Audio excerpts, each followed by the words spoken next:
Let's open with the Ramayana's profound mysticism. Many interpret it as a spiritual allegory rather than mere mythology. Can you elaborate on how Rama, Sita, and Ravana symbolize the soul's journey toward liberation and what spiritual disciplines are coded into this epic?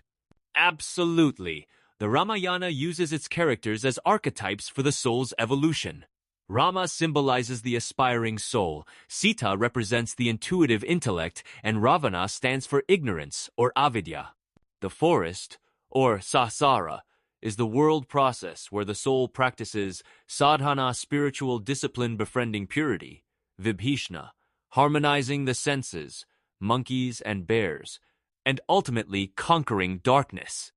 The reunion with Sita, the intuitive intellect, marks attainment of Atma Jnana, knowledge of the self and liberation from bondage. So, the epic's events are more than just stories. They mirror every soul's struggle. How do these symbols align with Upanishadic teachings, particularly about the true self and the concept of Jivan Mukti? Indeed, the Upanishads assert that the real I is not the body, mind, or ego, but Brahman, the absolute self. The Ramayana illustrates this by showing that ignorance conceals our true nature. When the soul unites with pure Buddhi, as Rama does with Sita, it recognizes its identity with Brahman, attaining Jivan Mukti, liberation while living. The epic thus dramatizes the inner battle between divine and demoniac forces, a theme resonant with other scriptures like the Mahabharata. Moving to the origins, the Ramayana exists in several versions. Can you walk us through the lives of Sage, Valmiki, and Tulasidas, and how their unique backgrounds influenced the Sanskrit and Hindi Ramayanas? Certainly. Valmiki, once Ratnakara the robber, was transformed by Narada's guidance and deep meditation on Rama's name. His spiritual awakening and poetic inspiration led to the creation of the original Sanskrit Ramayana, which is vast and complex, reflecting ancient values. Centuries later, Tulasidas, after a transformative experience of worldly attachment and devotion, composed the Ramacharitmanas in Hindi, making the epic accessible and deeply devotional. Both scriptures aim to uplift humanity, though their language and style shape their reach. How did Tulasidas's version manage to enter the hearts of the masses much more than Valmiki's? And what role did language and presentation play in this shift? Tulasidas's Ramayana, written in the vernacular Hindi of his time, was concise and melodious, allowing everyday people to connect with its devotional essence. While Valmiki's Sanskrit epic is majestic and philosophical, it requires linguistic and cultural initiation. Tulasidas intentionally shifted to a simple, accessible style, as even legend tells how rats destroyed his Sanskrit verses until he switched languages. This accessibility embedded the Ramayana in North Indian households, making it a living scripture for saints and commoners alike. The figure of Rama stands as a supreme ideal in Indian culture. What aspects of his character have made him the embodiment of the perfect son, ruler, and human being, and how does the Ramayana present these virtues?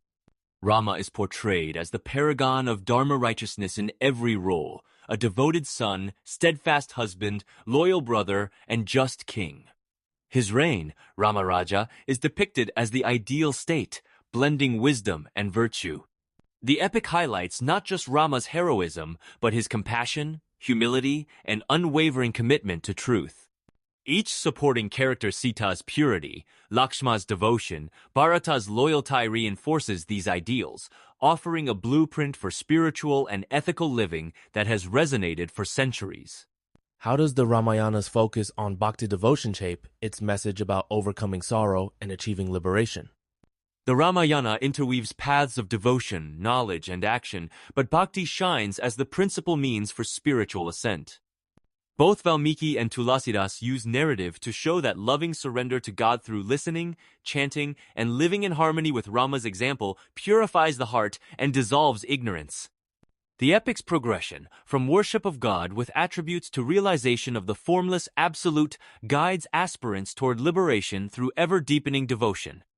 A central motif in the Ramayana is the interplay between cosmic forces Shiva, Uma, and the avatars. Can you explain how these stories, like Sati's transformation into Uma and Shiva's vow, illuminate the spiritual journey and the workings of the divine plan? These narratives are rich in mystic symbolism. Sati's doubt and rebirth as Uma represent the transformation of the intellect from ego-bound to intuitive, capable of uniting with the absolute Shiva. The trials they undergo, Sati's self-immolation, Uma's tapas, Shiva's samadhi, and Kama's incineration, mirror the aspirant's path, purification, dispassion, and the awakening of spiritual power.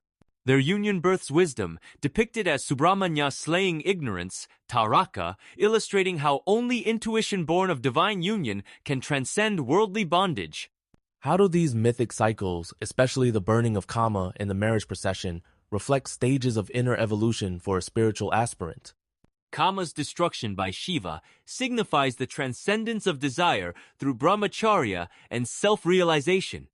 The marriage procession, with its terrifying and divine retinues, symbolizes the aspirant's journey, first encountering the harsh truths of dispassion, then creative inspiration, and finally pure harmony.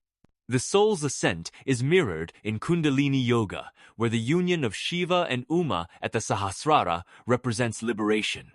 These stories serve as both cosmic history and templates for the seeker's inner awakening.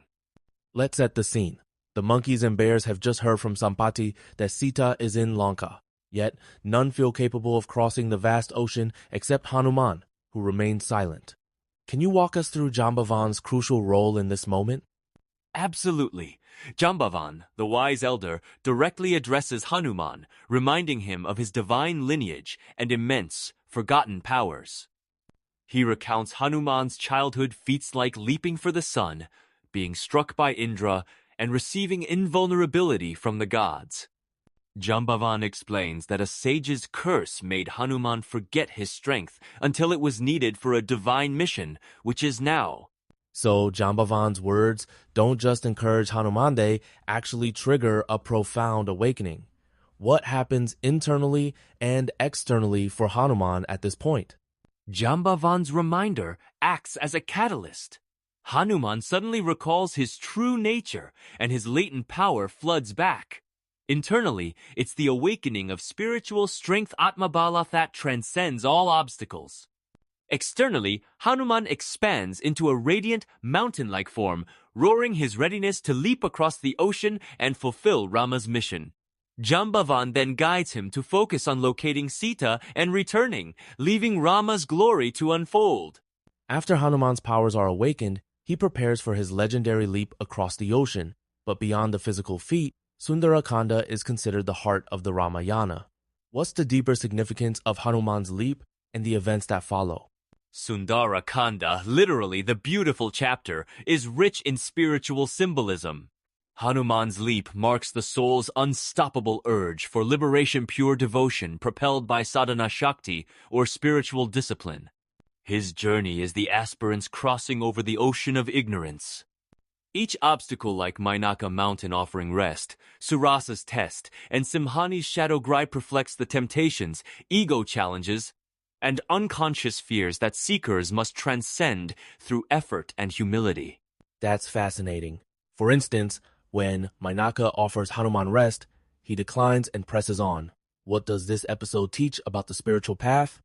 Mainaka symbolizes the subtle joy that arises from initial spiritual victories rasaswadan, but Hanuman's refusal shows that true seekers don't get attached to fleeting pleasures or comforts along the way.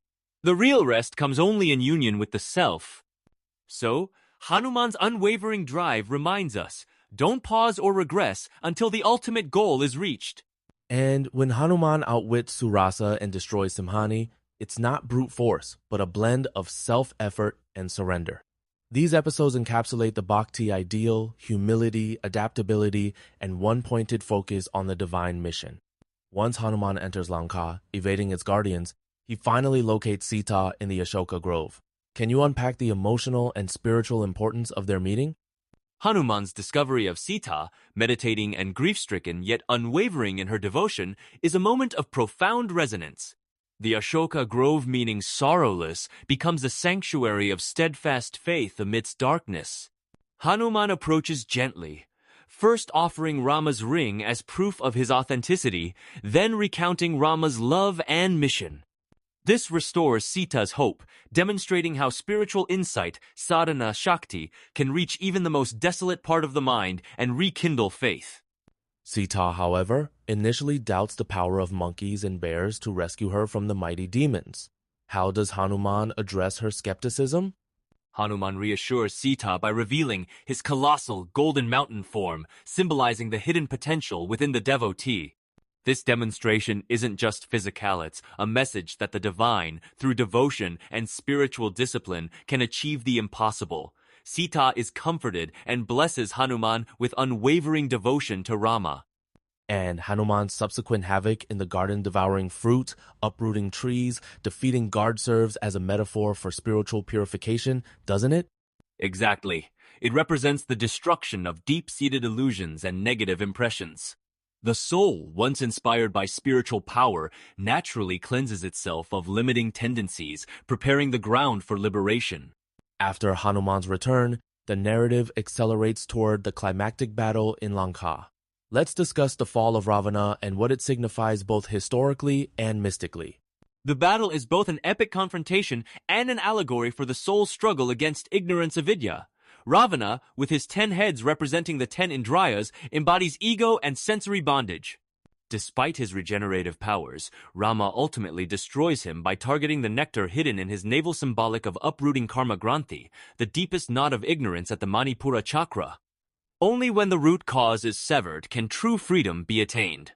This process isn't just about external enemies, but inner transformation.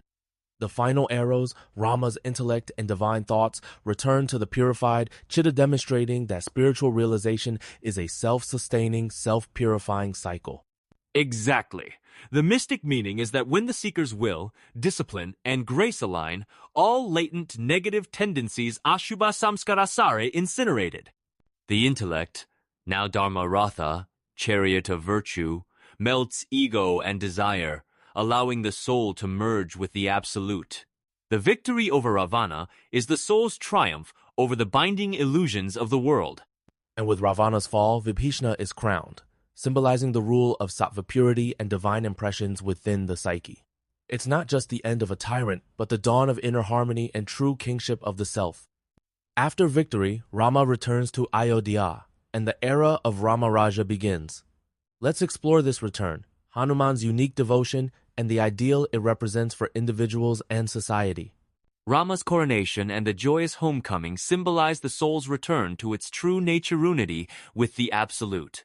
Hanuman, offered fabulous gifts, examines them only for Rama's presence, ultimately revealing Rama and Sita enthroned in his heart. This act demonstrates the supreme value of inner devotion over external wealth and status, the true mark of spiritual maturity. Rama Rajya is depicted as a golden ajeno sorrow, perfect dharma, and constant joy. How does this vision translate into practical life and governance? It's an exemplar of enlightened leadership where rulers act as sages, servants of dharma, and upholders of unity between divine and human. The kingdom flourishes because personal liberation uplifts society. Gandhi even cited Rama Rajya as the model for a just, harmonious nation, reminding us that spiritual realization is the highest service to humanity. The episode of Hanuman tearing open his chest for Rama and Sita is especially poignant. What's the message for seekers today? It's a call to ruthless self-examination, to value only what supports inner awakening, to discard all else without regret, and to seek the divine within beyond every material attachment. Hanuman is the beacon of purity, strength, and devotion, qualities necessary for both personal and collective transformation.